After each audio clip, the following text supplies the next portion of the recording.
Sa isang bansang puno ng ingay ng politika at kontrobersya, sino ang nagsasabi ng totoo? Sino ang nasa panig ng bayan? Welcome to Bayang Pinas, ang news channel na hindi takot maglatag ng katotohanan. Dito, pinag-uusapan natin ang mga isyong may kinalaman sa kinabukasan mo, politika, pamahalaan, at ang tunay na kalagayan ng ating bansa. Hindi kami bayad, hindi kami bulag. Sa Bayang Pinas, ang boses ng mamamayan ang tunay na headline. Kaya kung sawang-sawa ka na sa mga baluktot na impormasyon at scripted na kwento, dito ka na. Dito sa Bayang Pinas, tayo ang bantay at boses ng bayan. Kung gusto mong manatiling mulat at informed, don't forget to like, share, and most importantly, subscribe dahil sa panahon ngayon, ang kaalaman ay kapangyarihan. Ito ang Bayang Pinas, balitang totoo, pusong makabayan para sa sambayanang Pilipino. Tara na't alamin ang tunay na balita. Galing naman daw sa kanilang trabaho yung mga ulul. Alam naman natin, kayo yung mga anak ng kontraktor na at wala kayong silbing mga anak at kayo'y palamuning anak lang. Pero nakakagastos ka. Hindi kasi alam mo, wala namang biro. Maaari ka naman makabili. Hindi ko naman sinasabing kasi sasabihin ng iba, ka-plastic ka naman. Bakit ikaw, Banat Bay? May mga binibili ka rin, namamasyal ka rin. Kaya lang, ladies and gentlemen, iba kasi yung meron tinatawag na mayaman, yung saktong yaman lang, yung equal yung pumapasok at equal yung lumalabas. Diba? Meron talaga yung sagad sa buto. Walang siraulong bibili ng eroplano, walang siraulong matinong taong magbabayad ng 900,000 na bill at kakain lang ng ganon. Na kung ito'y pinagpaguran mo. Hindi ko alam, biro. Ako, ayoko magpaka-plastic, mga kababayan. Tayo po ay nakakabili din naman po ng mga bag na medyo mamahalin. Nakakabili rin naman po tayo ng relo. Pero ito po'y pinag-iipunan natin for how many years in my entire life. Pinag-ipunan natin yan dahil tayo po'y may negosyo at una-una, di naman po tayo parte ng kahit anong kontraktor, hindi ho tayo, never po ako, even if, sabi ko nga ho sa inyo, kwento ko nga ho sa inyo ito noon, nung panahon na si Mocha ay naninilbihan kay Pangulong Duterte at nakikita ng mga tao na malapit si Mocha kay Pangulong Duterte. Sabi ko sa inyo, kaliwat kanan ng nais magpasok ng project sa amin through us. Okay? At alam nyo po, in the beginning, yan na kagad ang usapan namin ni Mocha. Hindi kami magpapasok o tutulong na magpasok ng kahit na anong proyekto sa gobyerno. Yan ang katotohanan. At nanindigan po kami. As a matter of fact, sabi ko nga, eto walang biro ito. Pasensya na, medyo sinisipon-sipon po ako kasi naulanan po Alam niyo naman dito sa Amsterdam, mauulanan ka, biglang may araw, biglang giginaw, biglang iinit ng konti. Di ba? Ganito daw, magulo dito sa Amsterdam yung weather nila. Anyway, balik tayo dun sa kwento ko. Kaya ang sinasabi ko sa inyo, napaka-importanting maunawaan natin yan. Kasi talagang kalakaran na po yan yung mga proyekto at kumikickback yung mga naglalakad. As a matter of fact, sabi ko nga sa inyo, kapapanalo pa lamang ni Pangulong Duterte, hindi pa ang tawag pa lang sa kanya, parang president-elect. Hindi pa siya yung nanunumpa pero alam na ng tao na panalo na siya, na-declare na panalo na siya. May mga lumalapit na. Sabi pa nga nung isa, ito, tulungan mo lang kami nang bahala sa'yo. May ganun. Di ba? Sabi sa amin, sabi niya, hindi naman yan ang sa akin lang naman, i-refer mo lang naman kami. So, doon pa lang sa referral, meron ka na. Ay, anak ng tutsang kalabo. Sabi ko, ba. Pero kasi kami, nag-usap na kami na ni Mocha noon, yung team namin, na never kaming lalapit kay Senator Bongo, kay Pangulong Duterte, at mag-aabot ng envelope. Yan, never namin gagawin yan. Kasi nga alam na namin. And alam mo, yung unang-unang controversial na ikinasibak ng isang sekretary ni Pangulong Duterte, hindi ko na lang babanggitin, dahil sa isang proyekto na napag-alaman na na-overprice. Okay? Kaya nasibak yung sekretary na yun. Hindi ko na lang babanggitin kung sino, hindi ko na rin babanggitin. Kasi ayokong sa akin manggaling yun. Si Pangulong Duterte sumibak, so dapat sa kanya manggaling yun. Pero yung sinibak na yun, yung proyekto na yun, ay yun yung unang-unang inaabot sa amin na proyekto. At para tulungan sila na maipasok yung proyekto na yun. Sabi ko nga, alam mo, nung napanood namin na nasibak yung sekretary, sabi ko, buti talaga ay meron tayong, hindi ko ito pinagyayabang, pero meron tayong prinsipyo na never tayo makikinabang sa administrasyon ni Pangulong Duterte. At dahil doon tuwan-tuwa kami kasi somehow naramdaman namin na we were tried by the devil, di ba? At hindi kami kumagat. Isipin mo kung kumagat kami doon, di sana ang naiskandalo noon si Mocha, di ba? Hindi po kami kumagat doon. Ano ibig ko lamang pong sabihin?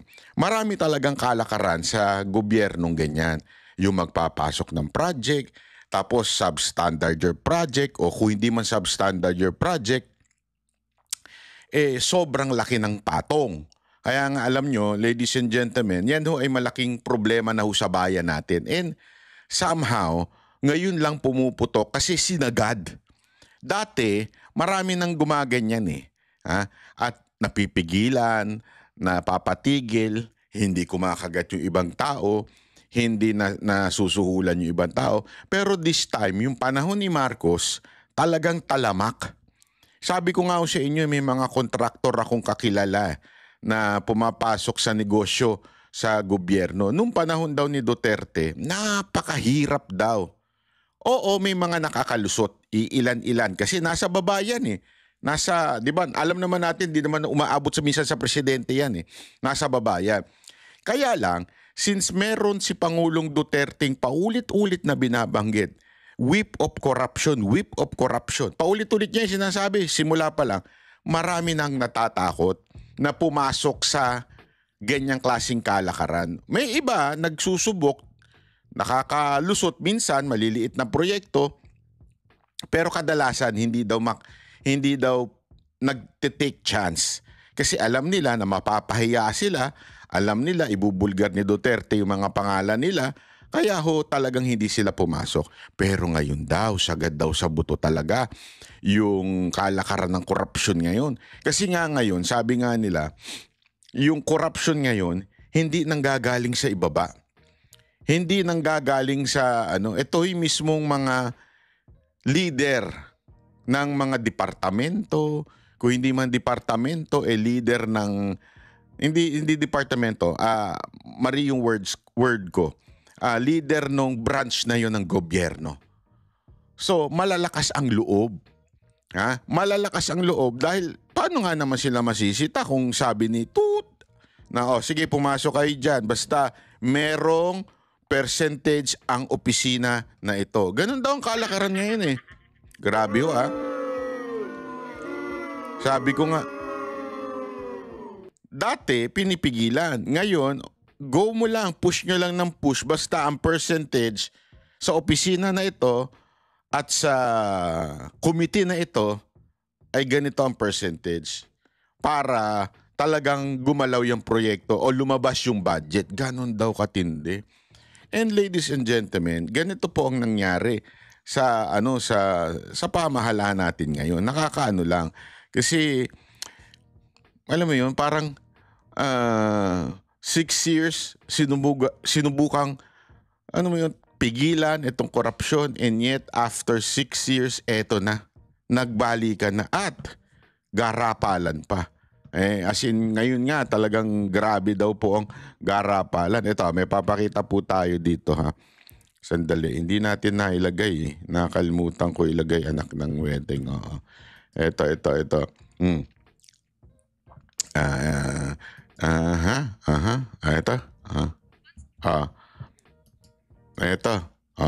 Yan. Wait lang. Ito, mapakita lang natin. Sandali lang. Chotomate. Kasi, alam mo, maganda yung ginawa ni Yorme. Sinimulan niya nang banggitin yung mga kontraktor na hindi natapos yung gawain. Sinimulan niya nang isiliwalat. Ngayon, tila sumusunod yung ibang mga mayor tulad po nito si Mayor Joy Belmonte. Pakinggan natin ha. Pangulo ay may proyekto din dito sa lungsod. Inisa-isa ng lokal na pamahalaan ng Quezon City ang mga questionableng proyekto ng Department of Public Works and Highways o DPWH sa kanilang lungsod, lalo na pagdating sa flood control. Ayon kay Quezon City Mayor Joy Belmonte, 7 sa nangungunang 15 contractors na una ng pinangalanan ni Pangulong Ferdinand Marcos Jr. ay mayroong kontrata sa lungsod. Isa sa mga ito ay ang St. Timothy Construction Corporation na may pinapagawang pumping station sa may Santo Domingo. Ayon sa ilang residente, bigla na lang may nag-umpisang magkumpuni sa creek na malapit sa kanila. Aywan ko, basta naggawa lang niya unang-una, sinukat nila yung ilog, tinusok kung anong lalim. Yung sumunod, yun, naggawa na sila dyan. Ito yung Matalahid Creek na balak pagtayuan ng pumping station bilang parte ng flood control project na nagkakahalaga ng higit 95 million pesos. Ngunit ayon sa Quezon City Local Government Unit, hindi nila inaprobahan ang Certificate of Coordination nito dahil itinuturing na non-buildable site yung mga lugar na may tubig gaya na lamang nitong creek. Ayon kay Mayor Belmonte, bukod sa paglabag sa pagpapatayo ng mga proyekto sa mga non-buildable sites, ilan din sa nakita nilang mga irregularidad ay ang maling lokasyon na nakalagay sa report. Mayroong nakadeklarang completed na, ngunit ongoing pa rin ang konstruksyon. Mayroong magkakaibang klase ng proyekto, ngunit pare-pareho ang approved budget contract na para umanong may ginamit na template. Giit ng alkalde, malaki ang posibilidad na may anomalyang nangyayari rito. I am convinced that there are anomalous projects. Also, the fact that it's quite suspect for me lang, I'm talking on a personal basis, that we have all these policies in place that require you to coordinate. If you really want the project to be successful, the local government can be very helpful with regards to that. Samantala, simula naman noong taong 2021 hanggang 2025 sa 1,652 na proyekto ng DPWH sa Quezon City, tanging 138 lamang ang inaprubahan ng lokal na pamahalaan ang Certificate of Coordination o COC. Ngunit sa kabila ng kawalan ng mga kaukulang dokumento, mayroon pa ring mga kontratistang tuloy sa paggawa ng mga proyekto. Kung bakit nagpo-proceed, the question is, well, we don't know why. So, alam mo, importanteng ano to ha, sana gumawa ng batas na any project na gagawin ng DPWH ay kailangan magpaalam talaga sa local government. Alam ko may batas na naibigay, pinakita sa nakita ko sa isang news na sabi nga dun sa batas na yon, pagka isang proyekto ay dapat dumaan o maaprobahan ng local government. Meron na. Kaya lang sa akin sana baguhin, dagdagan, bigatan yung kasi meron ang problema pag walang parusa kasi walang walang parang wala, malakas kami kay congressman, wala kayong pakialam. Kaya namin to, kapartido ni congressman si mayor, di ba? Ganyan kagad buti na lang ngayon, meron tayong mga matitikas na mayor, katulad ni Isko at katulad ni si Belmonte. Sana totoo ito hindi ko alam, pero sana talaga seryoso yung ganito nilang pagsasalita. Pero alam niyo yon, sana magkaroon talaga ng ng amendment sa batas kung saan talagang matindi yung parusa, di ba? Non-bailable, ganun ang tipong pag yung DPWH as city engineer o district engineer ng DPWH, kung sino man ang in charge doon sa area na yon, pag hindi nagpaalam sa mayor, makukulong at non-bailable. Ang problema kasi ngayon, pambihira, oo. Namaya, meron akong ipapakita sa inyo na nakakasama ng loob. Oo, sabi ko, wala talaga. Sablay. hindi naman natin, wala silang coordination at first instance. So hindi natin alam kung bakit tinutuloy. So outright violation siya ng 3 policies kanina. Ayon kay Mayor Belmonte, walang dahilan upang hindi ito ipaalam sa LGU, lalo na at alam ng mga kinauukulan na may umiiral na Infrastructure Committee sa QC kung saan ipinipresenta ang anumang proyekto na nais ipatayo sa kanilang lungsod, kung saan pinagdidesisyonan kung aaprubahan ba ito o hindi. How do I feel? I feel frustrated and I feel angry. Frustrated? Because, parang dinidisrespect ang local governments, no? When in fact, ang local government code is very, very strict with regards to the autonomy of local governments. Pagtitiyak ng lokal na pamahalaan ng Quezon City, patuloy ang kanilang mga isinasagawang inspeksyon sa mga DPWH projects at handa silang ibigay sa Pangulo ang mga resulta ng kanilang mga investigasyon. Evan Alvarez, UNCV News and Rescue. Diyos ang aming sandigan, serbisyo publiko ang aming pinahahalagahan. Ayun, no? So yan ha. Ito, papakita ko sa inyo na sabi ko nga, paano mapupog sa ang katiwalian kung ganito lang kadali na maayos. Ito ha, papakita ko sa inyo. Ayan. Ito po yung district engineer na di umano alleged na nagtawag dito, nanuhol, di ba? Nanuhol sa isang congressman tapos nakulong. Ito masama. Pagkatapos makulong, ayun, malaya na. Magkano? Tingnan nyo. Na nagtangkang manuhol sa isang kongresista sa Batangas. Pero bawal siyang bumiyahe palabas ng bansa habang gumugulong ang investigasyon. Narito ang express report ni Rainiel Pawid. Tinangkang manuhol ng kongresista, inaresto, pero nakalaya. Paano nangyari? Ayon sa Batangas Police, 60,000 pesos ang inihahing piyansa ni... Magkano daw? Putang inang yan, 60,000 pesos. Gago! Hindi ka talaga mapapamura eh. Mantakin mo magkano yung sinuhol. Million. I think 2-3 million yung sinuhol. I'm not sure 2 or 3 million yung sinuhol niya ha. Di umano, yung alleged na sinuhol niya doon sa congressman. Tapos, ang bail 60,000. Patawa? Again, walang kasalanan yung pulis dito ha. Yung pulis ay sumusunod lamang sa utos ng korte at sa batas. Okay? At ang batas, ang bail ay 60,000 lang. Although hindi pa siya lusot doon sa kaso. Under bail lang siya. Pero sasabihin nila, hindi daw pwedeng bumiyahe. Ang daming lusutan sa Pilipinas. Isipin mo this guy knows a lot of things. For sure. Kasi nagawa nga niya, na-entrap nga siya dyan. Ibig sabihin, ginagawa niya yan. Di umano. Yan yung sinabi ng congressman. Dahil sabi ng congressman, ginagawa daw yan nila, itong mga to, noong pang previous administration o previous congressman ng district na yan. So ibig sabihin, marami ho itong alam. Kung marami ho itong alam, mga kababayan, syempre maraming sangkot dyan. Maraming involved dyan na mga politiko. At the same time, kung dati ay ganyan na ang kanyang kalakaran, di ang laki na ng naipon yan. Di ba? Kung naikaipon na ng ganyang katindihan, meaning, therefore, capable yan kumuha ng eroplano, capable yan. Hindi, wala akong biro. Hindi po ako nagbibiro. Yun nga mga contractor, may sariling eroplano, private plane Sila pa kaya. Di ba? Bakit ganun? Yun na nga, unfair nga. Kaya nga sana, ladies and gentlemen, katukin natin ang mga senador.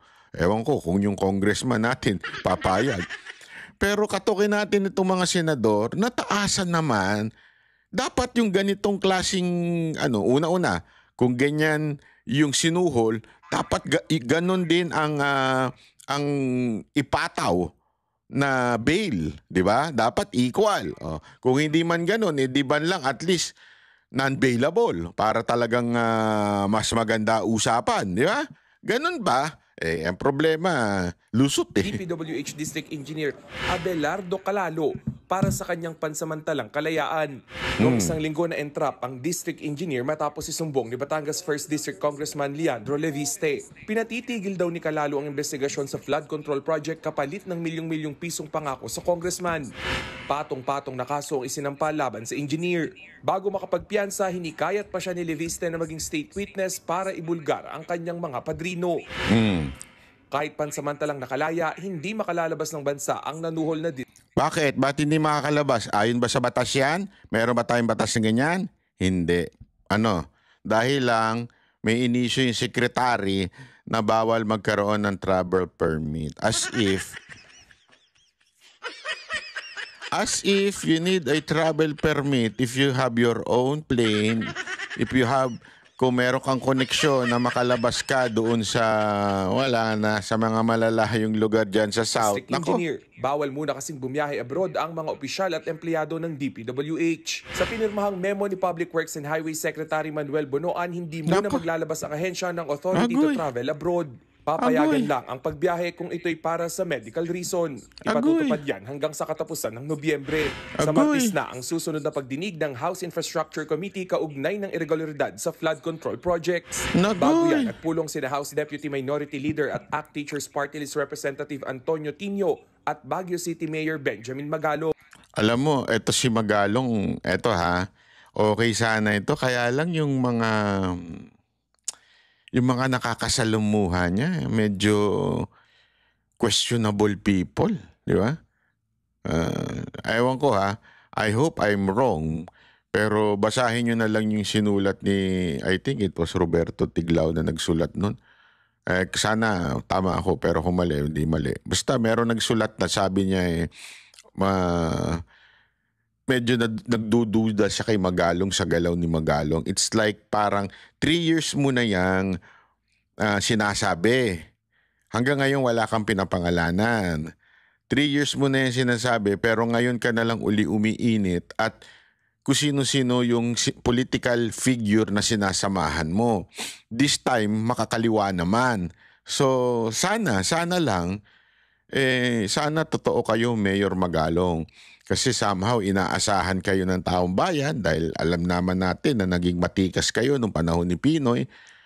Pero sana hindi pa kayo kinakain ng sistema at pinapabangon nyo lang ang mga pinklawan. Kasi ang mga nakakasama niya, mga pinklawan, mga nakakasama niya, itong mga nasa kaliwa, alam natin magkakakuntsaba yan, pinklawan at mga kaliwa.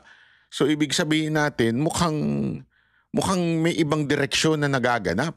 I mean, sana, totoo yung mga sa ako, sana talaga humarap ito sa Kamara o sa Senado at sabihin niya yung mga pangalan. Tama na yung sa tamang panahon, puro tamang panahon. Mamamatay na lahat ng Pilipino dahil sa baha. Tamang panahon pa rin. Sana lang po ako, I am